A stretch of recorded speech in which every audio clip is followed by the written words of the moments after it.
What do you have to say to the people out there, Les, that they don't really believe in themselves? How do they get to the point? Because that's the number one step. You got to believe in your ability. You got to really go out there and do things that maybe you don't understand yet that you're capable of accomplishing, but you got to go out there and venture. So I know you speak to a lot of entrepreneurs. How do you get people to start believing in themselves? I guess that's my big question. How do you get somebody that doesn't feel they have potential, that doesn't feel they have the ability to do something great? How do you get them to start going on the correct path and stop thinking less of themselves? I'm glad you asked that question, because people are now going through a major transition because of COVID, because of the economy, because of what's going on, the polarization of politicians and everything that's now affecting the collective consciousness of people. A lot of people are losing hope. A lot of people are giving up. A lot of people can't see themselves getting unstuck. And I was stuck for a major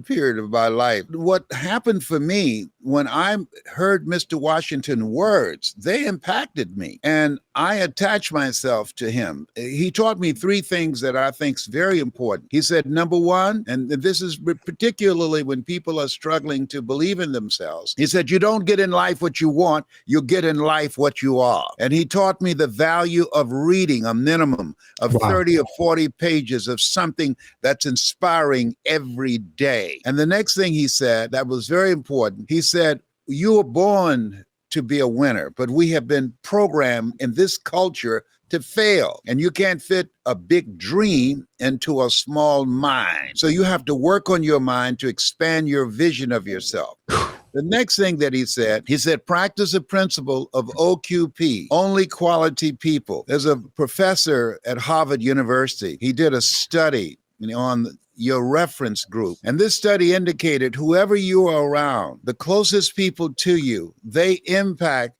how you see yourself, how you show up in life. You earn within $2,000 to $3,000 of your closest friends. And he said your reference group determines how far you go in life. Now, parents say birds of a feather flock together. If you run around with losers, you end up a loser. So he taught me the value of, and this is where people are now, continuously looking at your relationships and upgrading your relationships, asking the question, are these relationships serving me? Is this bringing the best out of me mentally and emotionally and spiritually? Sidney Poitier, who was a great actor and an Academy Award winner, he said, when you go for a walk with someone, something happens without being spoken. He said, either you adjust to their pace or they adjust to your pace. And I always ask the audiences that I speak to, whose pace have you adjusted to? And the third thing that he taught me was that develop your communication skills, because once you open your mouth, you tell the world who you are. When we look at what's going on now politically, politics and the people who win, it's all determined by four things. The story, and I'm a former elected official from the state of Ohio. The story you tell about yourself, the story your opponent tells about you, the story you tell about your opponent, and the story that you tell